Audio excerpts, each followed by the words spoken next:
Girl, I am T. And this is Kay. Welcome to HonesT Kurvesationz. Live Edition. Hey. So today we are celebrating our 10th episode. Big 10. Oh my goodness, 10 episodes. I can't believe it. Already. Started from the bottom. I mean, we've been brewing since earlier part of this year. So yeah, we're here and we're live and we're so excited that we're able to record live for you guys so you can see T and K live in real time. And see how this really goes. All right, no cuts, no nothing. This is behind the scenes of our recordings. Okay. Yes. So again, welcome to the pod and going right into it as we start with every episode. We are going to have an icebreaker today, and our icebreaker is in fact going to determine what our topic is going to be for this episode. We're going to use the term icebreaker real lightly, friends. Real lightly. She's not feeling she's not feeling the practice of what we have to do, but I mean, yeah, why not? It's a game of chance. So like, you know how usually we go into the bowl, y'all hear our bowl. We do not have a bowl today of our topics. So we have a few topics, like she has a topic, I have a topic that we would both like to talk about on this special visual episode. Yeah. So in order to do that, we figured leave it up to chance. All right. Are you ready? I'm ready. I mean, we'll go ahead and let y'all know, even though you're gonna see it. But we're gonna do a classic game of rock, paper, scissors. I was gonna turn it to you. And she told me no. We're doing best of 3, and then whoever wins, if I win, our topic is gonna be boundaries. If Kiana wins, the topic is, what's your story? All right, so we're in and we're ready. Oh my Lord. Let's go, yeah. It's paper, rock, scissors, shoot, right? I don't know if I'm saying that. I say rock, paper. You say paper, rock? Okay, rock, paper, scissors, shoot, right? Rock, paper, scissors. I don't say no shoot. So you just do it on scissors? Yeah. Okay, all right. You ready? Right. You need a practice round? No, or let's get it. You ready to roll? Let's go. Ready? All right, let's go. Rock, paper, scissors. See, oh, because you said one. it. I got so one. it's one for her. All right, ready? Oh. Okay. All right, the next. Here we go. This is the deal breaker. All right.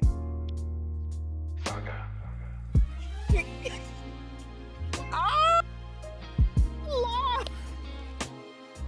I lost. What's your story? It is. And do not fret. We will definitely do boundaries at another time. But for this special visual, our topic is, what's your story? I guess it's God ordained, huh? It is. Live and in color, so y'all know a little bit. She was a little nervous about this topic. Let's kind of, be honest as possible. She's kind of nervous about this topic, but when I originally pitched this topic, it was as a result of a sermon from church. And my pastor was talking about, everyone has their own specific story in life and just how our steps are ordered by God and how our journey is essentially our story. And what does that look like? What does that mean? And how often do we share that with other people? Because without sharing our story or our journey, we cannot help encourage other people as they are going down their paths as well. All right. So first of all, let me ask T, what made you nervous about the topic? Well, first of all, I don't like losing. So I just lost in rock, paper, scissors.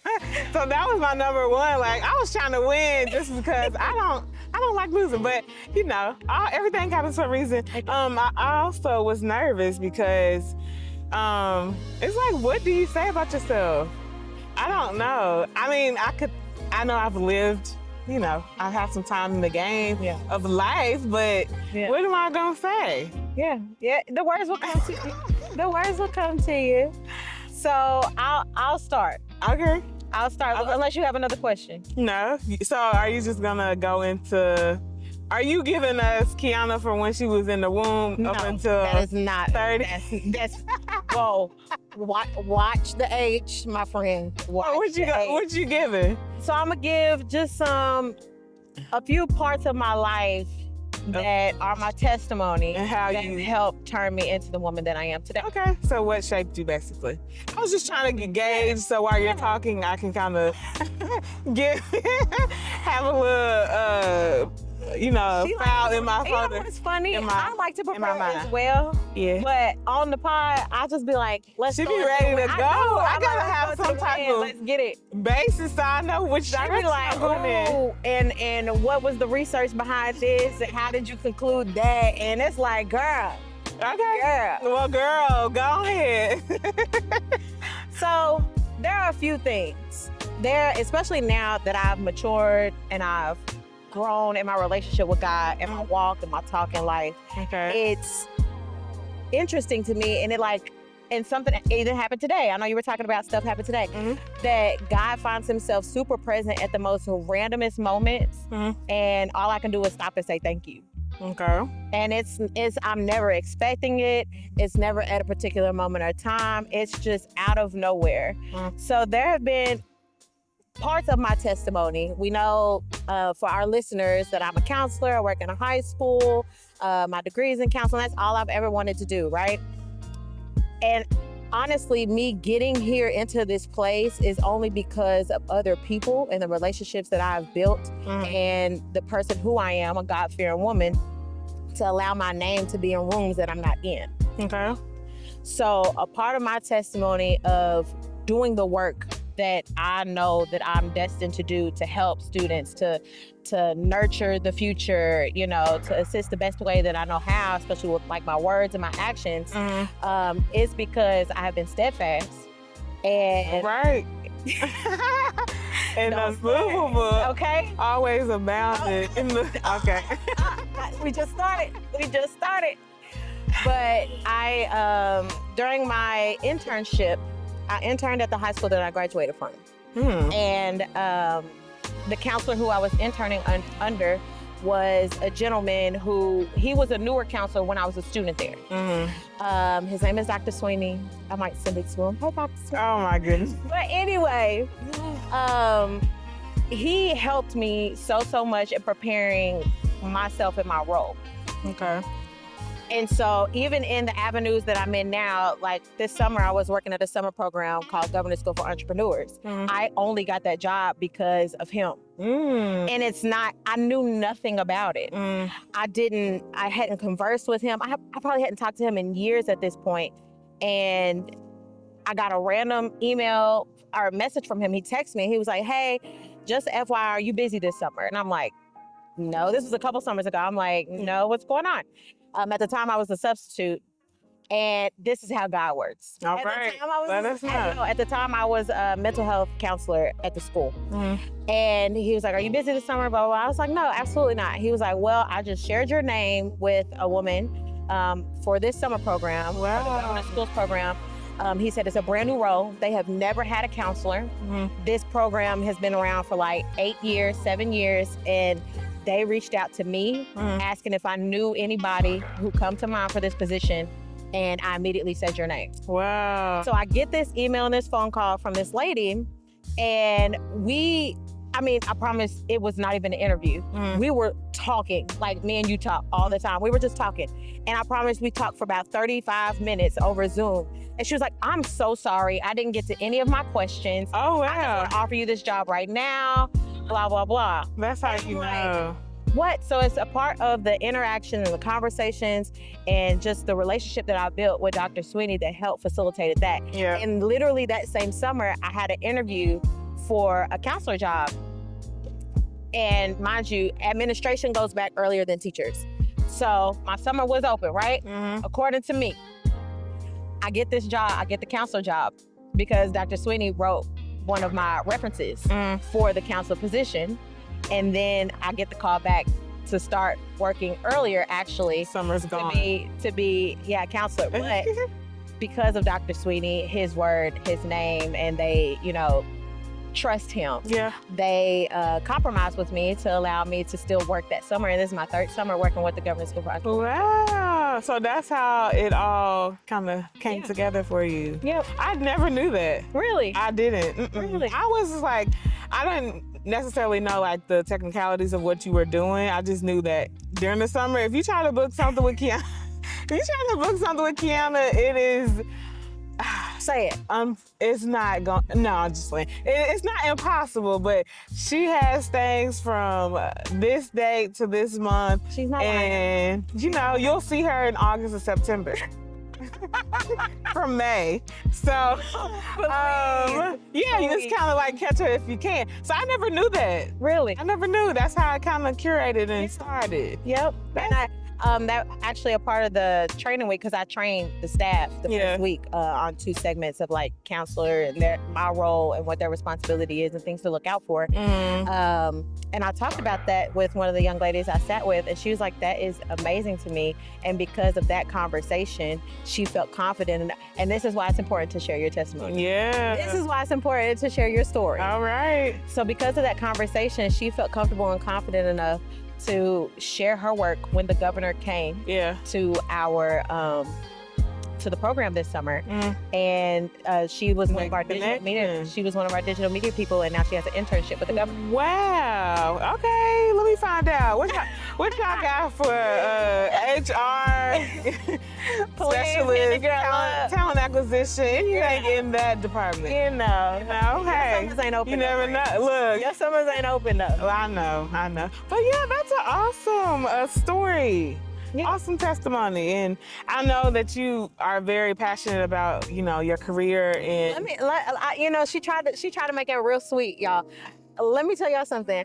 Everything that I do, and I cannot help it. Everything I do, I'm thinking about these kids. I'm thinking about the future. I'm thinking about my job. A little bit like the girl don't want to start working. The girl don't like thinking about the kids, the girl leave the kids alone. It's the co-workers. I do. But when I say she wholeheartedly loves what she does, and that's an awesome thing, because a lot of people don't. Yeah. You know, a lot of people are just in it because they got to pay bills, or like it's just taking up their space right now. So I appreciate that for you, because I know that you truly are a, true counselor after the kids. You want them to be safe, always around, even educationally. So that's wonderful. Thank you, friend. Yeah. That's a little tidbit. A little tidbit of my story. Now, I'm a little nervous because she went professional with it. And I'm like, a professional story. I don't know if I want to go professional. I think the route I would like to share is,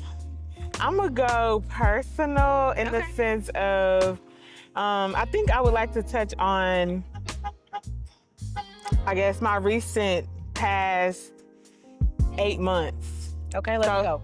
November of 23, I lost my father unexpectedly. Literally talked to him the night before. Every night I talk to my parents on the way home. You know, I'm busy catching a call in between me getting ready for bed and things like that. So talked to him the night before, everything seemed to be fine.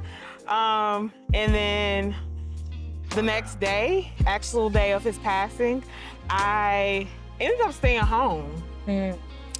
I woke up that morning and I was like, I'm not feeling my best. I don't feel like I should go to work because I cannot show up at 100%. I don't know, something was just off in the sense of, I don't know, it was kind of like I had like a headache, but then it was just where I just wasn't able to pull myself out the house.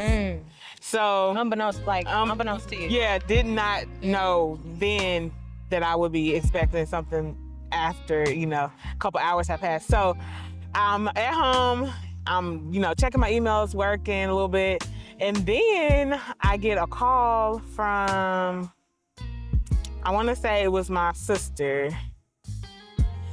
And my sister's like, hey, have you talked to Mom? And I'm like, no, what's going on? And then I think she ended up getting off the phone or whatever. Then my mom calls and she tells me, hey, your dad was just found in the driveway. A neighbor just found him in the driveway. And I'm like, what? And he's unresponsive, whatever. And I'm like, what do you mean? Like, I just talked to my daddy the night before. How could it be so fast? So in the mix of that, if you didn't know, 2020, the same kind of episode happened with my father in 2020. So immediately I go back to thinking it was a Sunday. I'll never forget that either. And I got a call saying that he had coded, but he ended up making it to the hospital, but he had coded in the emergency room, and I needed to get to Nashville as soon as I could. So immediately in that moment, I'm like, Lord, I really do not want to experience those emotions again. I'm still trying to heal, from that traumatic event of what happened in 2020.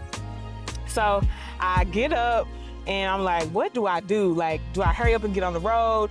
Do I just try to pray and just ask God to keep him until, everything checks out well? Like, what do I do?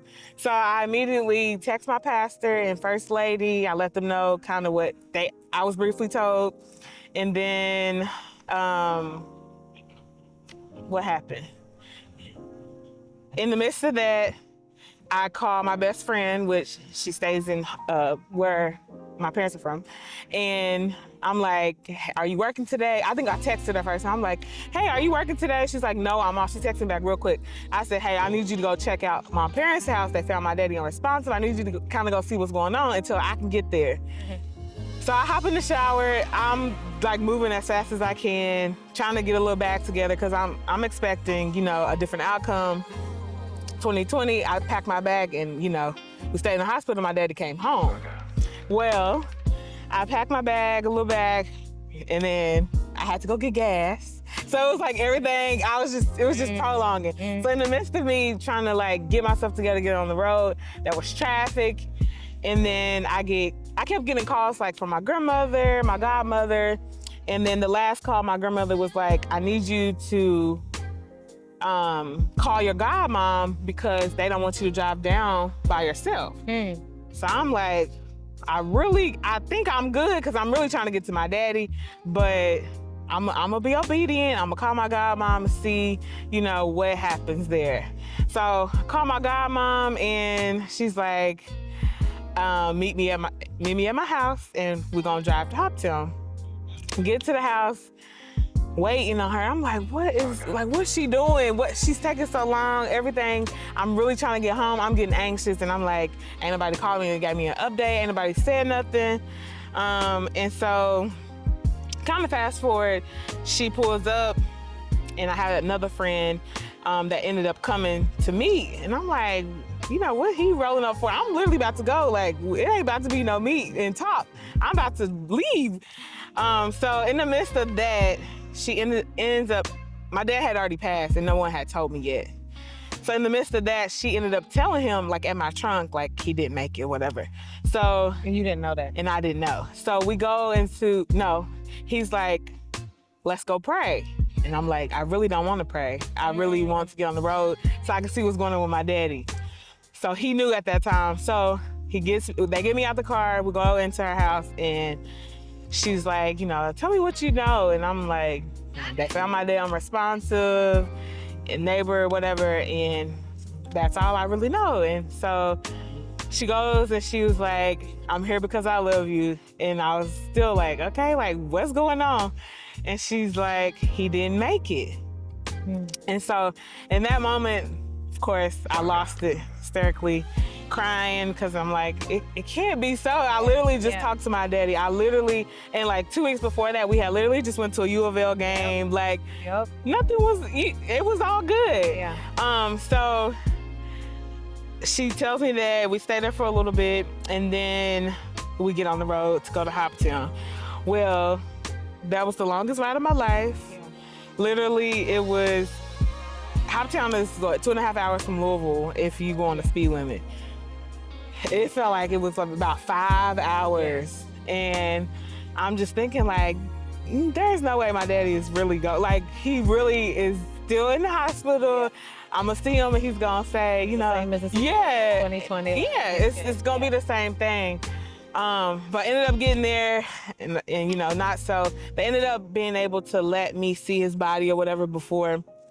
Of course, it's been a tough fast forward of why I brought it up as my story. It's been a super, super, super tough time, of course, as you can expect, losing a parent.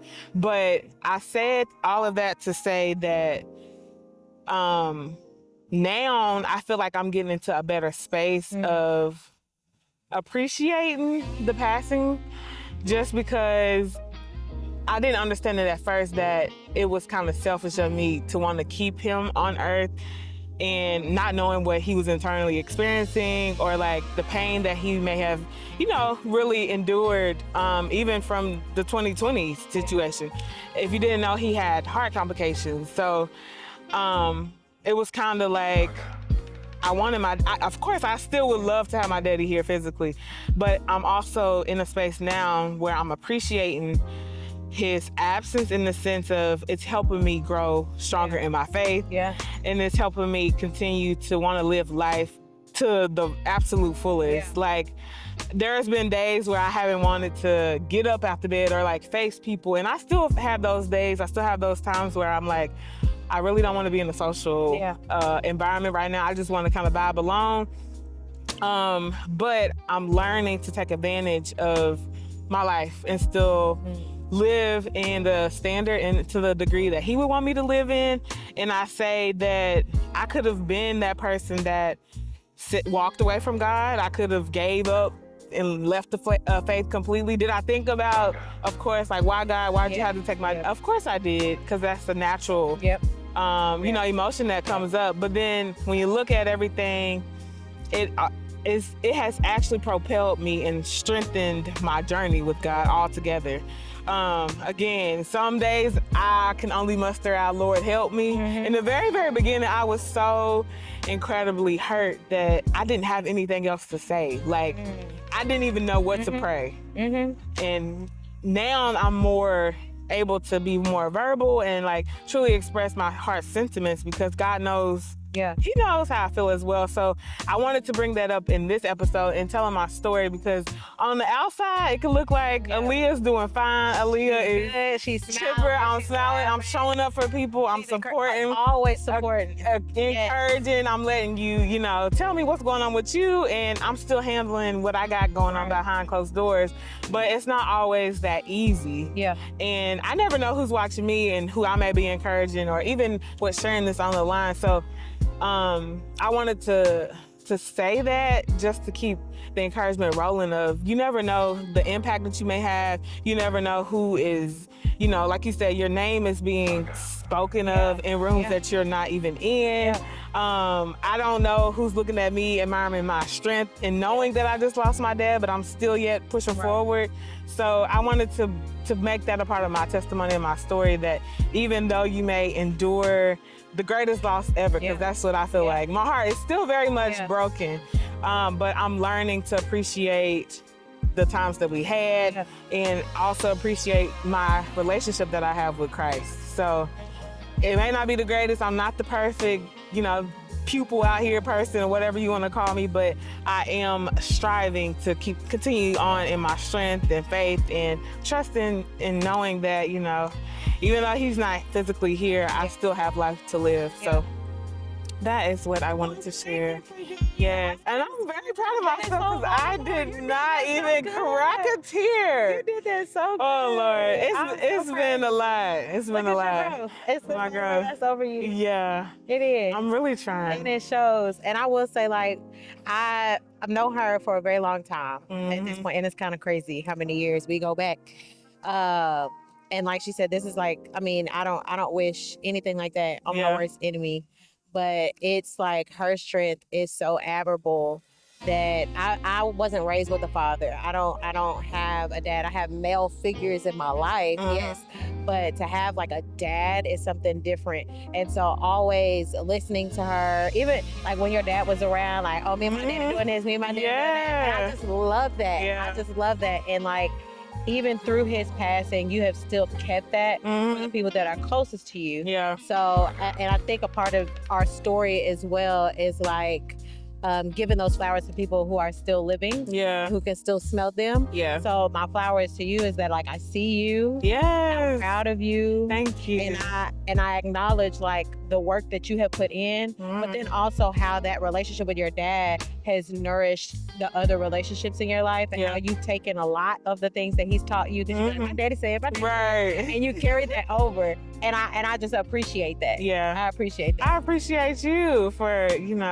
expressing that. Oftentimes I'm like, Lord, I really don't know what I'm doing. Yeah, I feel so lost, but then you think about it, I'm still going. Mm-hmm. Like I haven't been defeated, and I'm not gonna be defeated, even though I may feel like I want to, throw in the towel or whatever. But there's still a little inkling that's pressing me forward, or giving me like, girl, you need to get up and get yourself together. Do this, do that, and see what the end is gonna be eventually. Exactly. So. Yeah. And you never know. And you never know. Never know. But I think you brought up a really good point as far as like the tests that we have in our lives. Mm-hmm. They're always going to be tough. Yeah. Nothing is ever gonna come easy. It's not gonna, you're not gonna expect it. Right. You're not gonna know when, how. Although like I shared my story, it did not come as like a smooth little road. Right. You know what I'm saying? Right. Her getting to the place she's at right now, it was not a smooth road. There's still a lot to go. Like, I'm sure you have greater aspirations that you would like to But like fulfill. even personal and professional, it's just like leaning into that. And I think one of the reasons why I really wanted to touch on this is I witness it and I see it, that like when those hardships come and when I'm faced with a barrier or challenge, I have learned in my relationship with the Lord to like literally leave it in his hands, and like random stuff starts happening. Like I'm getting blessed from so many different accounts. So I know it's like sometimes it's hard for you to get up and do it, and that's just the Holy Spirit saying like, Aaliyah, you got something to do today. And you may not see it, you may not know it, but you touch somebody. Right, I was about to say. And then like sometimes people will be like, girl, I don't know how you do it, or like, where is your strength coming from, or whatever the case may be. And I'm like, sometimes it's good to hear from other people that don't even know what you got going on. Right. It's like the confirmation that you need from God that you are doing something right. Yep. So oftentimes when I do feel like that, or like just again, like you said, at the most randomest moments, people will come up to you and say, I really like, whatever. And I'm like, thank you, because I needed to hear that. I need to keep doing what I'm doing so I can keep going forward in life. Yeah, and I think that's a really good point. Like the Lord will send messengers in every different facet. Yeah. And they don't know what's going on. Like I've had a lady come up to me, I think it was at like a conference. I went to a conference a couple years ago, my first year as a counselor. And this lady came up to me and she just shared some stuff with me. They're like, I don't know this lady from Adam. I had never seen or met this woman, but she spoke so much life into me. And she was like, I don't know where this is coming from. Yeah. But I have to tell you this. Yeah. And it gave me, like, I started crying. Like, we both started crying. And you just have to be intentional about knowing what the voice is. Yeah, that's good. I think that kind of takes us into also like community in your village, because that is super important. And even like in your connections that you've made in your career, that is all a part of your journey. That's all a part of your story. That's all a part of like what makes Kiana. Yeah. And as for myself, the people that I have, Kiana being in my community, Kiana being in my corner, that's a part of my story and how I'm able to continue to keep going. Yeah. So I think that's a very good segue into appreciating who you have, appreciating your village, appreciating those connections and the foundations that you choose to build, whether it be professionally, personally, spiritually, whatever, that is going to propel you into a greater future. So I like that we share two different aspects of our story. Yeah. Like that. Clearly, this was not planned. Not planned. I saw the paper boxes. Y'all saw her nerves. Not But planned at all. I love that I came from one aspect of life and you came from another aspect of life. Yeah. Just to see the wide range of it, Yeah. and it's everywhere. Yeah. And it's always on time, and you really just never know. Yeah. And I tell this to basically anybody I talk to. She's closing it out because she's about to give a word. Go ahead. No, I'm not. But I'm just saying it is important. It is important. It is important for you to do, act, move, and be in a positive light. I know sometimes it is hard. We have said that so many times. It is hard. Yeah. Like the devil comes to Steal, kill, and destroy. Yes. Yes, but you cannot let him do that. Right. And so I know, like, even for my younger generation, like, it's hard. I mean, every other day you turn on the news, you see, like, people die, like black men dying and like all this other stuff. You have all these influences. You have social media, all these things. Sometimes I just need you all to quiet out the noise. Yeah. Quiet out the noise. And I really, really, really want to encourage you to sit and just think, like, what is your story? If you're sharing it with the next person, or even if you're sitting there, are you in tune enough to what your story is that it can encourage somebody else, that it will encourage somebody else? That's good. So even though you feel like you're going through all these hardships, it's terrible, my life ain't good, this and the third, I just challenge you just to write down 5 positive things that have happened. I was about to say, can you say what you said again? We're gonna go ahead and close out the pod, because that was really good. You said, make sure that you are a positive, blah, blah, blah, blah, blah, blah. Do you remember? No, but you said, make sure you're a positive light. Yeah. You know, that you walk in that. Walk in that. Yeah. Act on. You said a little nice one-liner there. Okay, well, it's in there. Give it to it again. You don't know. She knows what comes out of my mouth. It's over. It was very, very, very good, because I feel like a lot of people don't do that. Yeah. You don't know the light that you carry or that you hold. Or even if you aspire to be a greater light, like, you have to be willing to act in that. Yeah. And when you act in that, you attract it. Yeah. Like that is my whole purpose. Yeah. That, like when you act in it, and that's why I'm able, and it's not just, again, like, I'm not high and mighty, I'm not perfect, I am not always positive and all these other things. But because I walk and I act in that, and I choose, it's a choice. It's I think we talked about this before.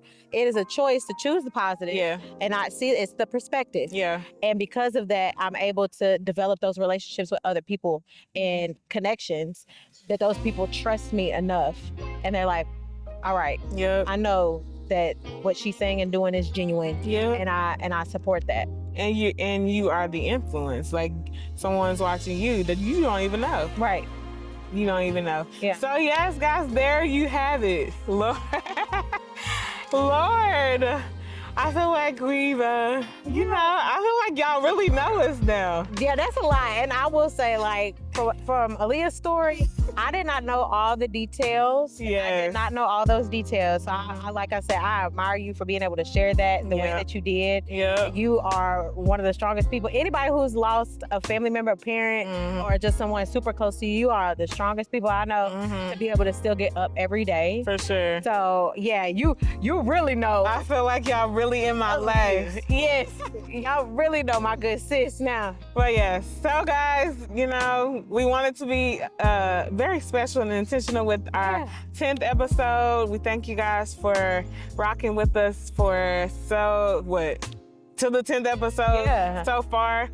We do have a lot more in store for the next 10 and the next 10. And until the Lord says we're done here. For sure. Listen, and since she told y'all my busy schedule, this is how y'all know this is important to me. Yes, she made time. Okay, not too much. No, as much as I wanted to be at the Christmas concert, y'all.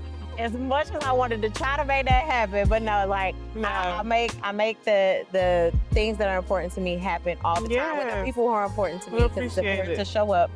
And I just want to encourage you all, if you want to do it on your own time, write out your story, write out your testimonies, write out the positive things that have happened to you. If you feel comfortable enough, write it in the comments. Share it with somebody. We would love to hear that. Absolutely. And like always, if you got topics for us, please let us know. Write them below or slide in the DMs, because I'm deleting my social media today. Oh. I go back to work tomorrow. She's back on it, y'all. Y'all know the last episode was social media, so she's back. She's back in her bag. Okay, I respect it. Yeah. All right, so there you have it. I'm your girl T. And this is Kay. And we out of here. Bye. Bye.